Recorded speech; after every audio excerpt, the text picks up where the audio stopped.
나눌 하나님 말씀 마태복음 25장 31절부터 46절 말씀까지 한 절씩 교독합니다. 인자가 자기 영광으로 모든 천사와 함께 올 때에 자기 영광의 보좌에 앉으리니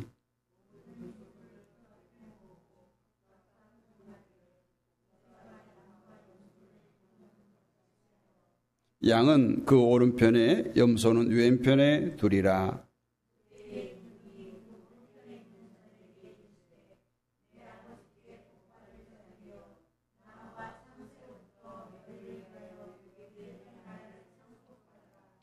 내가 줄일 때에 너희가 먹을 것을 주었고 목마를 때에 마시게 하였고 나그네 되었을 때에 영접하였고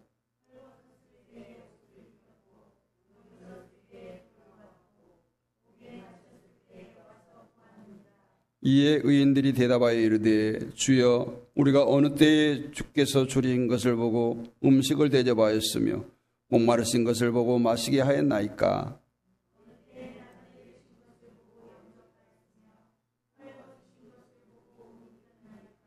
어느 때에 병드신 것이나 옥에 갇히신 것을 보고 가서 배웠나이까 하리니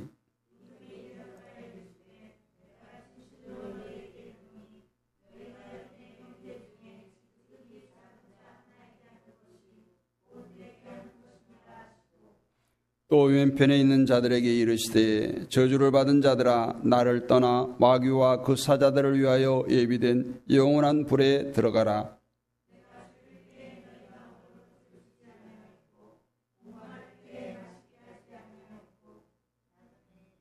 나그네 되었을 때에 영접하지 아니하였고 헐벗었을 때에 옷 입히지 아니하였고 병들었을 때와 옥에 갇혔을 때에 돌보지 아니하였느니라 하시니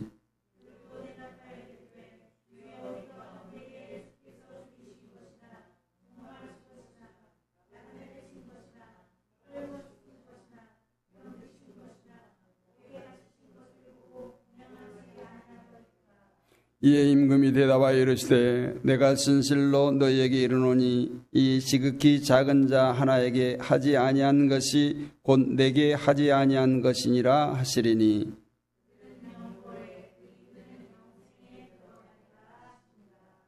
아멘. 할렐루야. 지극히 작은 자에게 하듯 하라. 우리 한번 외쳐볼까요? 지극히 작은 자에게 하듯 하라.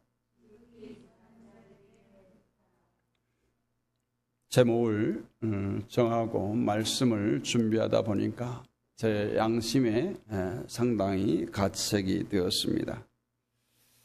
정말 내가 예수님께서 원하는 바처럼 지극히 작은 자에게 주님을 대하듯 했는가 이렇게 생각해 보게 되었습니다. 우리가 가끔 TV에서 불의옷 덮기 또 소년소녀 가장돕기 또 재해를 맞이해서 성금을 모금할 때 보면 길게 줄을 서서 거기에 이제 많은 사람들이 참여하는 것을 보게 됩니다. 또 잠시 동안이나마 진행자와 인터뷰를 하면서 자신을 드러내는 것들을 볼 수 있습니다. 또 연말연시 명절 때 되면 많은 먹을 것을 동사무소나 복지시설 같은데 이렇게 쌓아놓고 사진을 찍고 이렇게 가는 분들도 있습니다. 저는 물론 이 사람들을 대단하게 봅니다. 근데 대부분 사람들은 자기를 드러내는데 익숙해져 있다. 이름 없이 빛도 없이 하는 것에는 참 소극적이다라는 겁니다. 저는 거기에 자신을 드러내는 사람들, 이 사람들조차도 비난할 만한 존재가 아니다. 오히려 존경할 만하죠. 나는 그렇게도 못하니까. 존경까지는 못 갈지라도 이 정도는 해야 되지 않을까.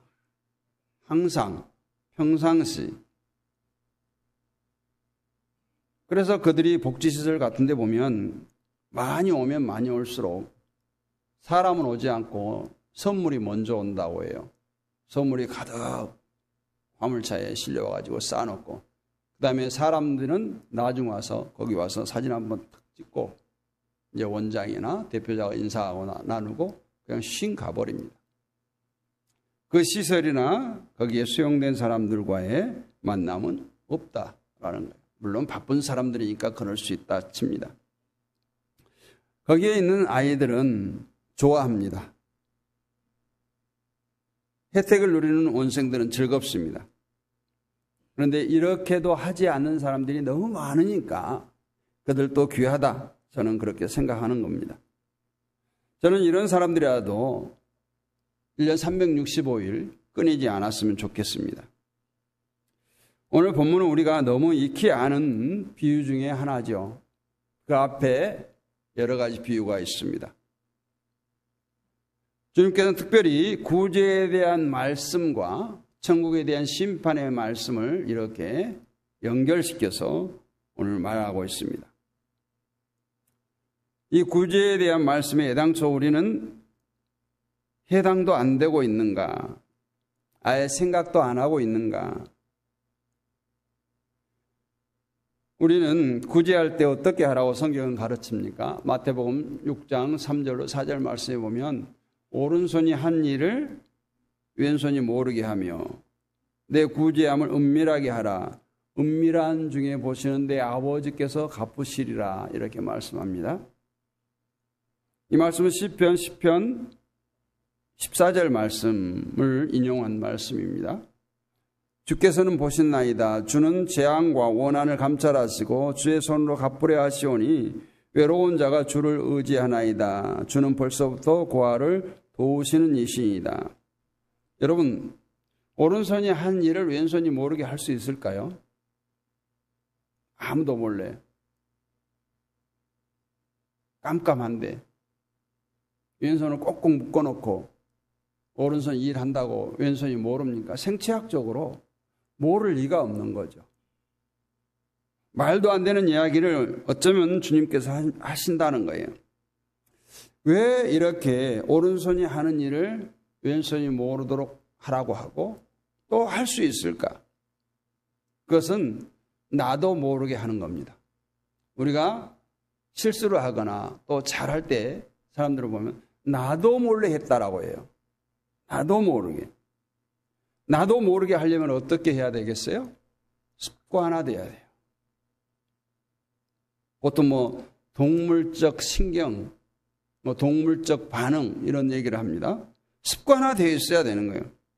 그래서 선한 일을 하든 악한 일을 하든 본인이 느끼지 못한 상태에서 하는 사람들이 있다는 거예요. 내가 언제 그랬지? 이것이 바로 주님이 말씀하시는 오른손이 하는 일을 왼손이 모르게 하는 거예요. 습관적으로 하라는 거예요. 그래서 구제를 할 때 내 몸에 배어 있어야 된다. 내 몸에 배어 있어야 된다는 거예요. 그러니까 내 몸에 배은 사람들은 자기가 행하면서도 그것을 알지 못해요. 오늘 본문은 마지막 때에 임금이 오셔서 의인과 악인, 여기 목자가 등장하고 양과 염소가 등장합니다. 목자는 물론 예수님을 말합니다. 목자장을 의미하죠. 그런데 오늘 똑같은 이야기를 하고 있어요. 양으로 분류된 오른편 사람들이나 염소로 분류된 왼편 사람들이나 똑같은 이야기를 합니다. 예수님께서 말씀하십니다. 너희가 내게 이렇게 행하였느니라 하고 칭찬하죠. 그러고 천국의 축복을 허락하십니다. 그럴 때 오른편에 있는 자들이 뭐라고 해요? 우리가 언제 주님께 이렇게 했습니까? 얘기해요. 반대로 염소편, 왼편의 사람들에게도 똑같은 얘기를 합니다. 너희들이 내가 헐벗을 때 입히지 않고 굶주렸을 때 먹이지 않았다. 왜? 우리가 언제요? 똑같은 반응인 거예요. 저희들이 똑같은 행위를 했어요.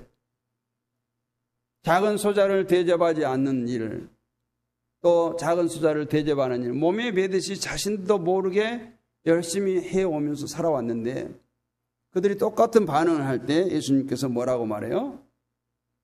여기에 있는 작은 소자에게 한 것이 내게 한 것이고 여기 있는 작은 소자에게 하지 않는 것이 내게 하지 않는 것이다 라고 말씀합니다.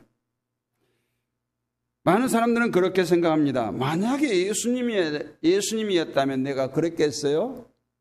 이렇게 말합니다. 가끔가다 우리가 인간관계 사회 속에서 사람이 실수를 해요. 변명을 합니다. 어떻게 변명해요? 너인 줄 몰랐다는 거예요. 너인 줄 알았으면 내가 그랬겠냐는 거예요. 여러분, 너인 줄 모르고 다른 사람에게 그와 같은 일을 하면 되겠습니까? 상처를 주고 험한 말을 하고 실수를 하고 너인 줄 몰랐다라는 거예요. 오늘 여기에 선을 행한 자나 악을 행한 자가 다 예수님을 몰랐기 때문에 그랬다는 거예요. 예수님인 줄 알았더라면 내가 그랬겠느냐라고 핑계하는 겁니다.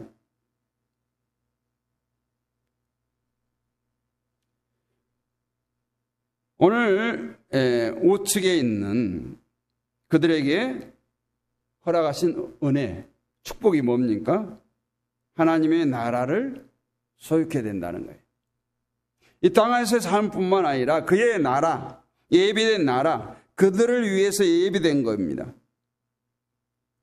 이 사실은 하나님께서 예비한 축복이 그들에게 주는 것, 그들이 누리는 것이 적합하다라는 거예요. 그 다음으로 이 축복에 대한 그들의 소유와 권리를 말씀하고 있습니다.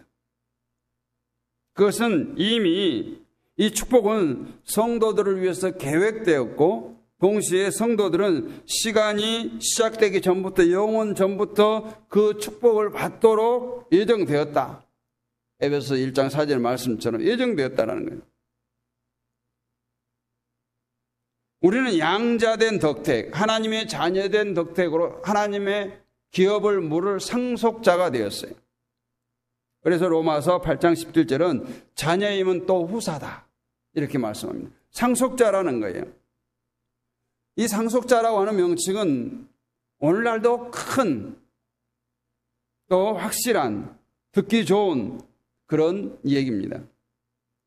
그들은 하나님의 은혜를 통해서 상속자의 지위를 얻게 된 겁니다. 그리고 그들을 내게 나아오라, 그리고 예비된 나라를 너희가 상속하라 이렇게 말씀합니다. 이 축복의 근거로 오늘 중요한 말씀인데 내가 줄일 때 너희가 먹을 것을 주었고 라는 거예요. 내가 헐벗을 때 너희가 입혔고 내가 옥에 갇혔을 때 너희가 나를 돌봐주었다는 거예요. 우리는 생각해 볼 것이 우리의 선행들 가운데 어떤 것들이 하늘나라의 축복을 받을 만한 것들인지를 추론할 수가 있습니다. 이 축복은 예수께서 값을 주고 세우신 하나님의 약속에 순종한 성도들에게, 하나님 백성들에게 허락하신 축복입니다. 성도들로 하여금 상속자가 되게 한 것은 예수 그리스도께서 값주고 사신받은 그 하나님의 약속 때문이에요. 내 행위들로 내 믿음을 내게 나타내 보이라는 거예요. 그래서 구원받은 사람에게 요구하는 것들이 있습니다. 자기 부정, 그리고 세상에 대한 경시. 근데 우리는 대부분 거꾸로 살죠. 자기를 부정하려고 하지 않습니다. 세상을 경시하기보다는 세상의 미련을 갖고 살아갑니다. 그리고 형제들에 대한 사랑. 우리는 선을 행하고 교제를 나눌 수 있도록 준비함으로써 이 사랑을 형제의 사랑 가운데 나타나고 증거되어져야 됩니다. 우리 가운데 줄 것이 없는, 베풀 것이 없는 사람은 아무도 없습니다. 어떤 방법으로 형제를 사랑하라는 거예요. 선을 행하도록 하라는 겁니다. 그리고 예수 그리스도에 대한 신앙적 관심을 가지고 선을 행하라는 거예요. 여기서 보상을 받는 것은 그리스도의 사랑으로 말미암은 것이에요. 그리스도를 위하여 가난한 사람들을 구제하는 거예요. 그것을 바로 오늘 예수님께서 나를 위하여 한 것이다 라고 말씀하고 있습니다. 그래서 내가 줄일 때에 너희가 먹을 것을 주었다. 우리가 이런 행위들을 통해서 그리스도의 복음에 대한 우리들의 신앙 고백과 순종을 증거해야 된다라는 겁니다. 의인들이 그에 대해서 이유를 묻습니다. 37절 이하에 보니까 주여 우리가 어느 때에 주의 줄이신 것을 보고 공개했습니까? 모르는 거예요. 자신들이 선을 행하고 자신들이 구제를 했지만 오히려 그 선행들은 자신들이 생각하기에 초라하다고 생각합니다. 자랑치 않습니다. 어쩌면 이 땅에서 우리의 선행들은 장차 얻을 영광과 비교할 때 무가치한 것들일 수도 있어요. 어느 때에 우리가 주의 줄이는 것을 보았나이까? 어느 때에 주께서 헐벗은 것을 우리가 입히셨나이까? 자신들이 이때까지 해왔던 것을 자신들이 느끼지 못한다. 이것은 서두에 뭐라고 했어요? 몸에 배었다. 습관처럼 한다는 거예요. 제가 가끔 운전하다 보면은 우리 권사님을 안 내려주고 바로 가버릴 때 있잖아요. 습관처럼. 권사님 잘 나오셔야 돼. 그러니까 매일 나오셔야 돼. 아무 생각 없이 가는 거예요. 습관처럼. 이렇게 묻는 사람들에게 이 재판장 대신 예수님께서 말합니다. 너희가 여기 내 형제 중에 지극히 작은 자 하나에게 한 것이 곧 내게 한 것이라. 오늘 성도들의 선행, 성도들의 칭찬받을 만한 것들, 마지막 때에 그들의 선행이 주님 앞에서 다 낱낱이 드러나고 기억된다라는 거예요. 그 선행은 정말 여름날에 종이컵에 물 한 잔 주는 것까지도 기억된다라는 거예요. 예수께서 그들 가운데 가장 적은 자라도 그의 형제들로 인정한다는 거예요. 여기 작은 소자에게 한 것은 내게 한 것이다. 큰 일을 원치 않아. 감당치 못할 것을 요구하지 않아요. 우리가 할 수 있는 것을 하나님께서는 받기를 원하신다는 거예요.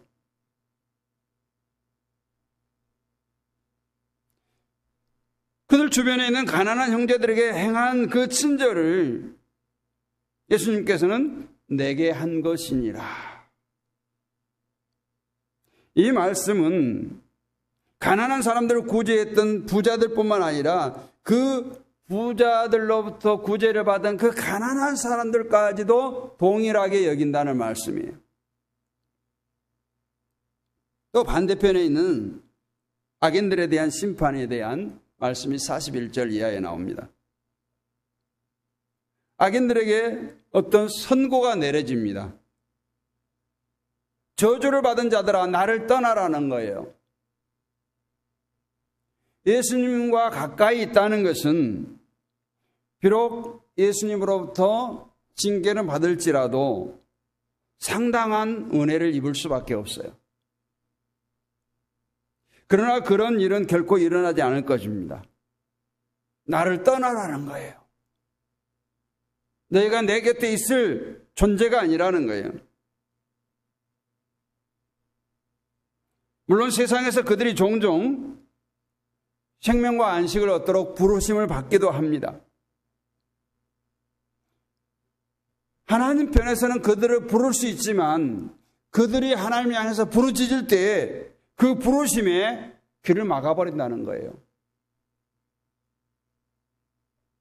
이 땅에서는 그들이 전능자를 향해서 우리를 떠나소서라고 얘기를 합니다. 그러나 심판 때에는 예수께서 그들에게 나를 떠나라고 말씀을 한다는 거예요. 만일 그들이 그리스도께서 떠나야 한다면 그들이 정말 친절하고 온정적인 말 한마디라도 듣고 떠날 수 없을까? 절대 그렇지 않는다는 거예요. 나를 떠나라! 저주를 받은 자들아! 저주의 멍에를 걸머쥐고 주님을 떠나라는 거예요. 의인들을 향해서 내 아버지께 복을 받은 자들, 내 아버지께 복 받은 자들이라고 불렀지만 악인들을 향해서 단순히 저주를 받은 자로 불리고 있어요. 그들의 저주는 스스로 말미암은 것이기 때문에 그렇습니다. 만일 그들이 떠나야 한다면 그들은 어떤 편안한 쉴만한 장소로 떠나겠습니까? 여러분, 어디로 떠날까요? 불 속으로.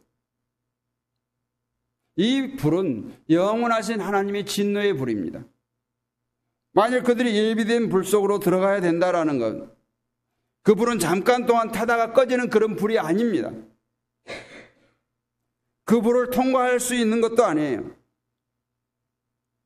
자비와 은총이 영원히 배제된 그 불은 소멸시킬 수 없는 그런 불입니다. 이 선고가 내려진 이유가 뭐였습니까? 이 의인들에게 내려진 축복과 똑같아요. 이 선고를 내리게 된 그들의 책임은 바로 테만이에요. 우리가 이 앞서 양과 염소의 비유에 앞서 달란트 비유도 나오잖아요. 게으른 종이 그 달란트를 낭비하지 않았어요. 단지 땅에 묻었기 때문에 주인에게 정죄를 받았어요. 내가 이런 고난을 당하고 있을 때 너는 너무 이기적이었기 때문에 내가 나를 구제할 수 있었던 만큼 나는 너를 돕지 않는다. 이런 것이 아니에요. 예수님께 나는 너에게 무엇을 해주는데 너는 왜 나에게 해주지 않느냐 이런 걸 말하지 않아요. 이 저주의 선고를 받게 된 이유가 뭡니까? 똑같아요. 여기 있는 작은 소자에게 하지 않는 것이 내게 하지 않는 것이다 라고 말해요. 가난한 사람들에게 베푸는 자선을 소홀히 했기 때문이라는 거예요. 그들이 이 저주의 심판을 받게 된 것은 자비와 믿음과 같은 중요한 문제들을 소홀히 한 것이기 때문에 그랬어요. 단편을 보면 가난한 자들에게 선을 베푸지 않았다는 거예요. 긍휼을 행하지 않는 자에게는 긍휼이 없는 심판에 있을 것을 지금 말씀하고 있는 거예요. 이 죄인들은 그들이 행할 수 있었던 선행을, 그들이 할 수 있었던 행함을 소홀히 여긴 것 때문에 심판의 날 엄청난 정죄를 받게 된 겁니다. 이 두 선고를 우리는 잘 봐야 됩니다. 악인들은 영벌에 들어가고 의인들은 영생에 들어갈 것을 말씀하고 있습니다. 그때가 되면 심판이 어영부영하지 않아요. 신속하게 진행됩니다. 이 세상에서 은혜의 날이 낭비되고 있을 때 죄인들이 그들 자신의 본성을 바꾸거나 하나님께서 그들의 심성을 변화시키기 위해서 은혜를 베풀어 주시려는 것은 우리가 내 마음대로 그걸 바꿀 수가 없어요. 의인들에게는 영생에 들어가리라. 34절에 보니까 그 나라를 상속할 것이라고 말씀합니다. 하나님의 나라예요. 하나님의 나라는 생명이고 축복입니다. 전부예요. 영원한 생명을 누린다는 거예요.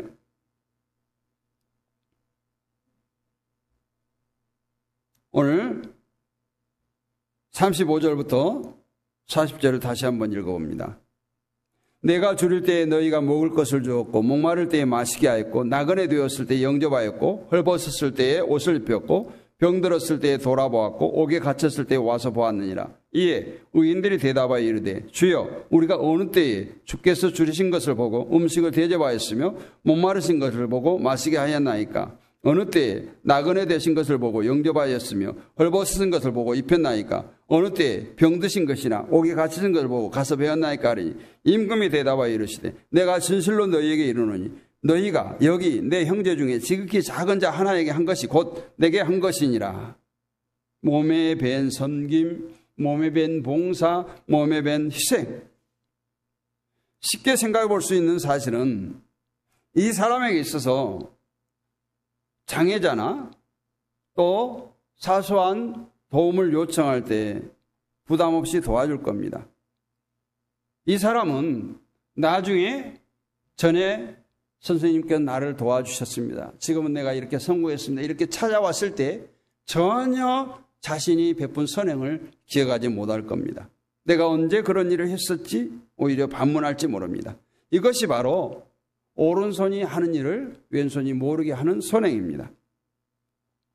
나 자신도 모르게 나오는 행동, 나중에 나 자신이 기억도 못하는 구제, 희생, 이것이 주님께서 말씀하신 바라고 저는 생각합니다.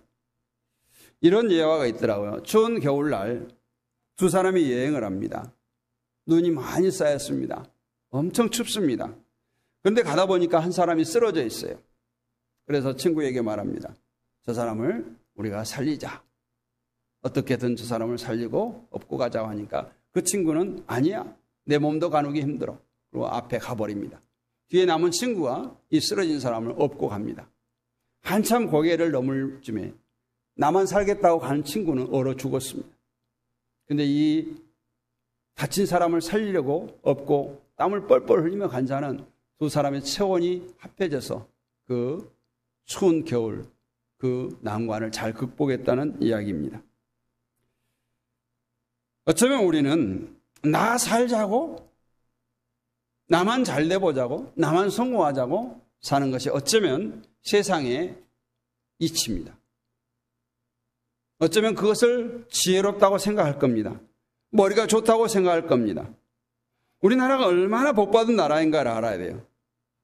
우리가 얼마나 잘 사는가를 알아야 돼요. 그럼에도 소외된 사람들이 있습니다.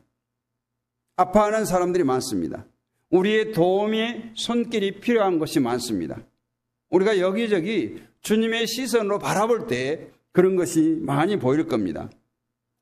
한번 살펴보자고요. 원하든 원치 않든 임신을 합니다. 미혼모 시설을 찾게 됩니다. 아이가 태어났습니다. 영아시설로 보냅니다. 또 고아원을 보냅니다. 그 아이가 정상적이지 않습니다. 장애인 시설로 보냅니다. 성인이 됩니다. 정신 이상이 생깁니다. 그러면 정신병원에 갑니다. 노인이 되었습니다. 요양원이나 양로원에 갑니다. 또 여유 있는 사람은 실버타운을 갑니다. 많은 시설들이 많습니다. 그런데 이런 시설을 찾는 사람들은 그나마도 혜택을 누린 사람들입니다. 그런 복지시설의 혜택도 누리지 못하는 사람들이 수없이 많습니다. 소년소저 가장들, 홀로 사는 노인들, 점심을 굶어야 되는 결손가정 아이들, 보이지 않는 그늘 속에서 나름대로 꿈과 이상을 가지고 열심히 살아가는 그런 사람들이 많다는 것을 우리가 살펴야 합니다. 오늘 우리가 그들을 보면서 외면하며 나중에 정말 오늘 주님의 심판대 앞에 섰을 때 주님이라면 내가 그랬겠습니까? 주님이라면 내가 모른 척 했겠어요? 이런 핑계는 통하지 않는다는 거예요. 바다에 사는 포유류 중에 고래가 있습니다. 고래는 동료가 부상을 당하면 고래 2마리가 바다 위에 부상당한 고래가 숨을 쉴 수 있도록 2마리 고래가 그 고래를 떠받들고 스스로 숨을 쉴 수 있도록 계속 받쳐준다는 거예요. 짐승도 이렇습니다. 성탄절이 다가오면 거리거리에 자선남비가 등장합니다. 동사무소, 또 사회복지시설 같은 데 후원의 손길이 넘쳐납니다. 예, 성탄절 때만 그래야 되겠습니까? 연말연시 때만 그래야 되겠습니까? 우리 예수님은 죄인들을 위해서 모든 것을 아낌없이 내어주었습니다. 그러기 위해서 이 땅에 오셨습니다. 오늘 오른편에 있는 자들에게 또 왼편에 있는 자들에게 분명히 말씀합니다. 오른편에 있는 자들에게 내 아버지께 복을 받은 자들이여 나와 창세로부터 너희를 예비한 나라를 상속받으라. 왼편에 있는 자들에게 저주를 받은 자들아 나를 떠나 마귀와 그 사자들을 위하여 예비된 영원한 물에 들어가라. 2가지. 중간은 없습니다. 우리가 어떻게 살아야 될지, 오늘 말씀을 묵상하면서 정말 여기 있는 지극히 작은 자에게 한 것이 내게 한 것이라는 주님의 그 음성을 오늘 나에게 들려주신 주님의 음성으로 듣기를 원합니다. 지금 주께서 여전히 말씀하십니다. 이 작은 소자에게 한 것이 내게 한 것이니라. 그리고 하나님의 나라를 상속받으라고 말씀하십니다. 이 놀라우신 비밀, 축복을 누릴 수 있는 저와 여러분이 되시기를 주님의 이름으로 축복합니다. 거룩하신 아버지 하나님 은혜를 감사합니다. 작은 소자에게 한 것이 내게 한 것이라. 정말 의인들은 자신이 행한 그 선행을 알지도 깨닫지도 못했습니다. 악인들은 저가 무엇을 행해야 될지 깨닫지도 못하고 자신들의 욕심을 위해서 돌보지 아니하는 그런 모습들을 봅니다. 오른손이 하는 일을 왼손이 모르게 하라는 그 주님의 가르침 앞에 오늘날 수많은 교회들이 그렇게 행하기를 원합니다. 세상 가운데 드러내기보다는 하나님께서는 이미 아시고 계심을 깨닫게 하시고 우리의 삶의 현장에서 정말 예수 그리스도의 심장을 가지고 그리스도의 시선을 가지고 세상을 바라보게 하시고 우리들의 사랑의 손길, 온정의 손길, 도움의 손길이 필요한 곳에 예수 그리스도의 사랑을 증가하며 전할 수 있는 우리 모두가 되게 하여 주옵소서. 믿사옵고 살아계신 우리 주 예수 그리스도의 이름으로 감사하고 기도하옵나이다. 아멘.